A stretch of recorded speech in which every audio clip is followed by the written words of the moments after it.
Okay, so I want to talk about a couple of different places where you can carry about your body concealed. There's pros and cons to each place, and what you have to do is weigh the pros and cons and make an educated decision.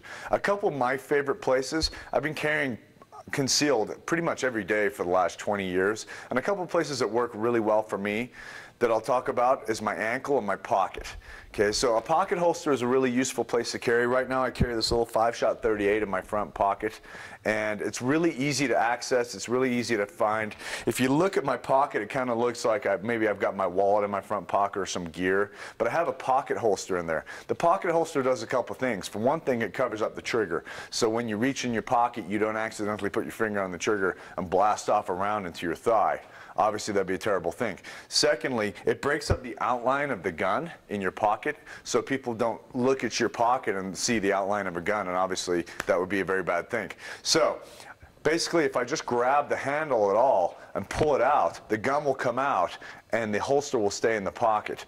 So if you take a look at the holster, the way the holster is designed, and this is a very light, it's got to be maybe 1-2 ounces, it's Kydex.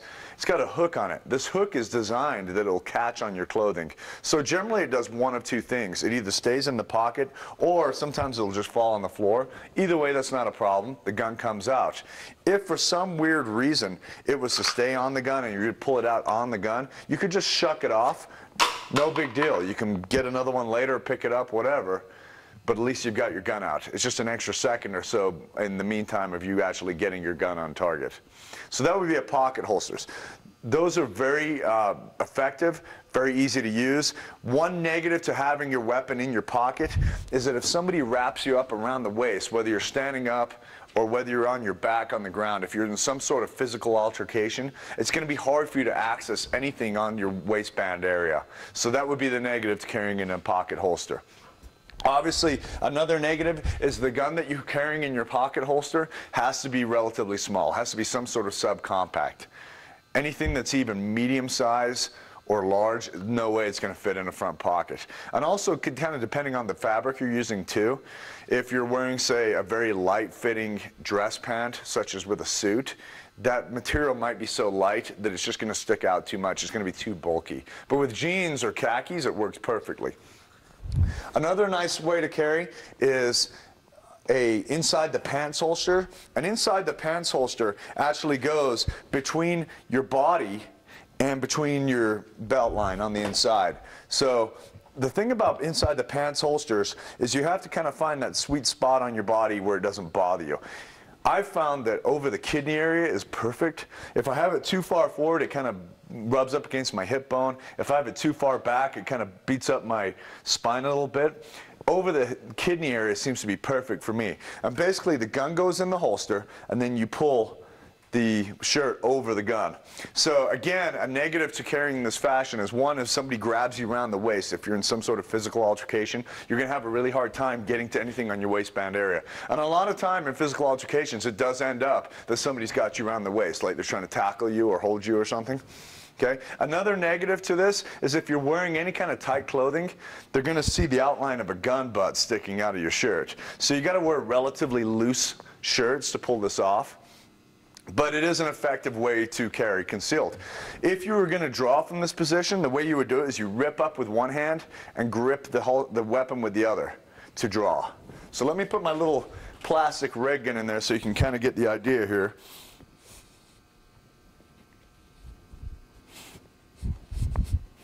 Obviously, this gun doesn't fit this holster. It's just for demonstration purposes. But basically, the shirt goes over the gun and the holster. You'd rip up with one hand, grip with the other, and you can draw. If, for example, your hand is tied up, your support hand, your non-dominant hand is tied up, maybe you're holding on somebody, you could be holding your kid, there could be other reasons. You could still draw with one hand. You're basically using your thumb to rip up your shirt to get to the gun. So it can be done one-handed. What I would suggest is whatever way you decide you're going to carry, practice it over and over and over.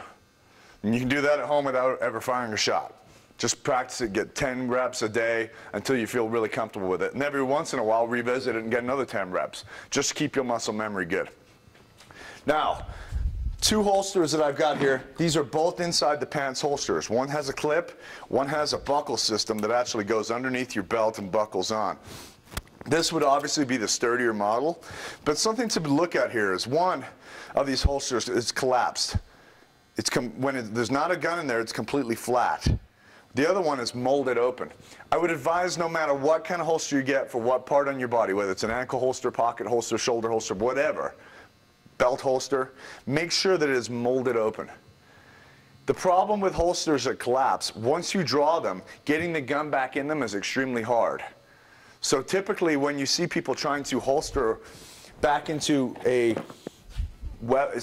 trying to put their gun back into a holster that has collapsed, they're really having a hard time with it. They're kind of nudging around here and they're pushing. And they usually have to look down and use their other hand, and they're struggling, and they're really having a hard time getting it back in there. So that could be an issue. Why would you have to holster in the middle of a high-speed situation? Well, perhaps you got to render first aid. Perhaps you have to pick up your kid. Perhaps you have to go hands-on with somebody. There could be a multitude of reasons why you might have to holster. And the alternative is either hand it to somebody or put it on the ground and do what you have to do. I don't like those alternatives. I would rather holster up if I have the opportunity.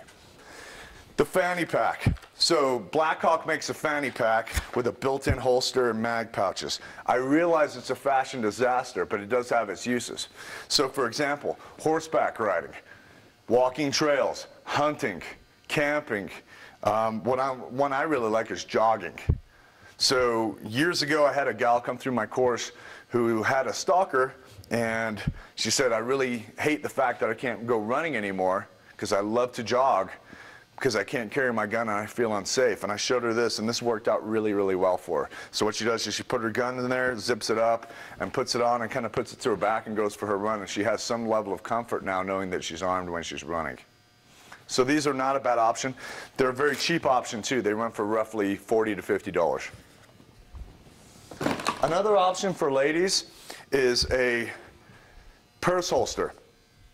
So basically a purse holster is designed, and this one in particular has wings on the side, and the idea is that these wings will catch on the purse as you're pulling out the gun. Again, you don't want to just throw a gun in your purse without a holster on it. Reason being is you could reach in there and accidentally put your finger on the trigger, and as you're pulling it out, you yank off a round into your purse. Okay? So what's better is you have it inside a holster. And again, as it comes out, these wings will catch on the side of the purse, and the gun should come out and the holster stays in. If it didn't, just shuck it off, no big deal. This one actually comes with a little extra magazine pouch if you're really motivated. Okay, so what is important is it covers up the trigger guard, which this one does. This one's made for a Glock model 26 or 27. There's also purse holsters made built in. There's several companies, you can find them if you Google them, that make holsters built into purses. I'm told by women that they're very good purses, that they're fashionable. They seem kind of pricey, but ladies, I'm sure you're already used to spending lots of money on purses. So the way they're designed, though, is they usually have a side pocket so that you can reach in and grab the gun and even possibly shoot through the purse if you absolutely had to. But in the top is all your gear like you would normally carry it. What I would recommend, just the same as if you had, say, pepper spray in your purse, is if you're walking to your car, let's say you're walking through a parking garage, you would have your hand in the purse on the gun, ready to go as you're walking along, so you don't have to dig in there and find it. Probably my preferred method of carry when I'm carrying concealed is an ankle holster. I'm carrying one right now, and if you look at me, there's no way you would see it. I can walk around this way all day. This is typically how I carry when I'm not on duty. Okay, so I've even got a subcompact with an exercise magazine in there. Real easy to access, to draw out of. What I would recommend, though, is that you get a holster that's high quality. Don't get some cheap nylon stuff that's going to fall apart or may fall off. One negative to carrying on your ankle is running. If you were to run or get in a physical altercation, it can eventually shake loose or even turn around on you. Okay, so there's really no getting around that. They do make a holster that has eyelets built in that you could lace into your boot, but you'd have to wear a boot to make that work. And I'd actually carry that way on duty for a backup weapon, but off duty there's really no way to do that unless you walk around wearing combat boots all the time, which most people do not. Okay, so, but it is really easy to access. There's typically two ways to draw from an ankle holster. One is you bring the weapon up to you. The other is you go down to the weapon. If I bring the weapon up to me, I basically grab with both hands, pull up my trouser leg, and draw. Okay, I would always recommend that you use two hands to pull up your trouser leg. I have seen people try to use one hand and had some sort of wardrobe malfunction where it gets caught up on the gun and they end up wasting more time just trying to get it up with one hand than if they just simply grabbed with two hands and ripped up their trouser leg. The other way is to drop to a knee and pull up at the same time. So I wouldn't say that one way is better than the other. They're situational. If you're kneeling down, you've cut your silhouette in half. There is an advantage to that, right, in a shootout. On the other hand, you're less mobile than if you're standing up. So they both have pros and cons. They both have advantages.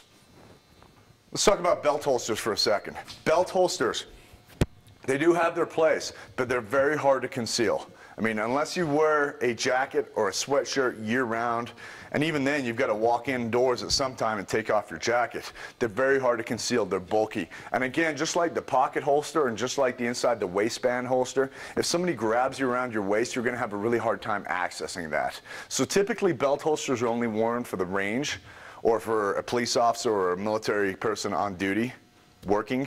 They're not very good for concealment. Another one would be shoulder holsters. Shoulder holsters, I have several problems with them. Number one is they're very hard to conceal.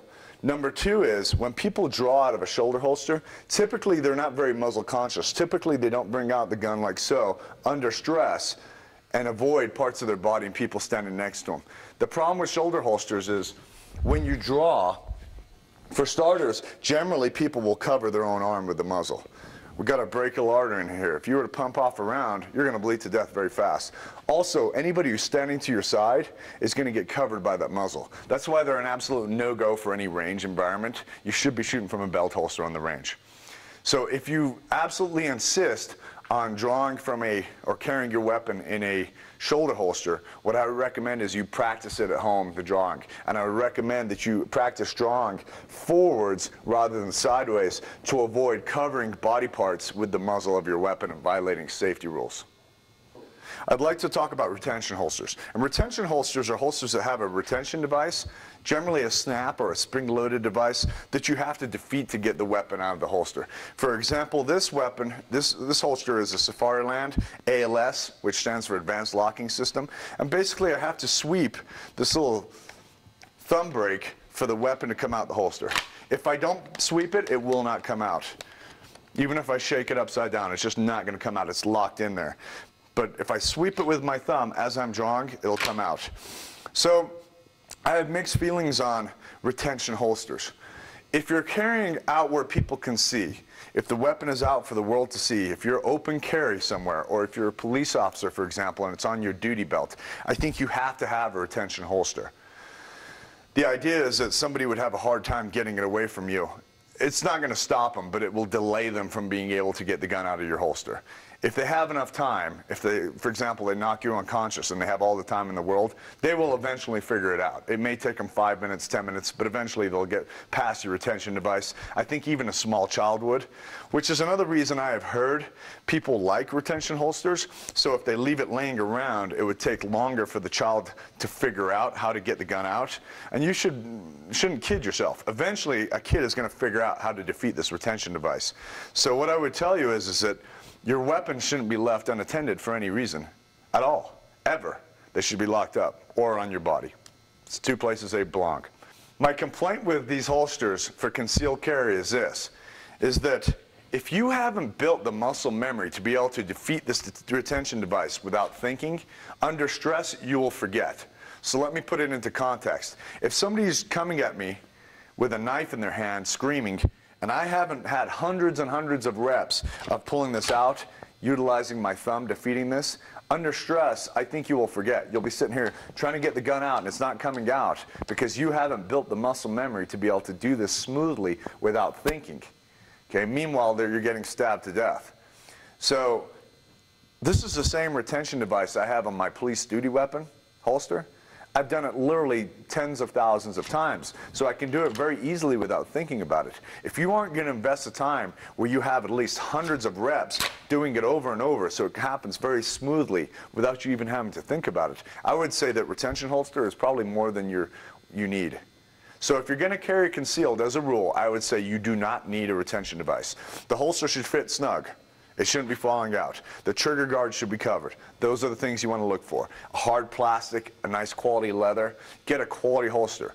A holster is not something to be cheap about. But if you're carrying out in the open, out in the real world, I don't mean just on a range, but you're actually going to walk around in the real world with a holster in the open where people can see your firearm, then I think you do need a retention device on your holster. That would be the difference. I hope this information was helpful to you. www.coloradoconcealedpermit.com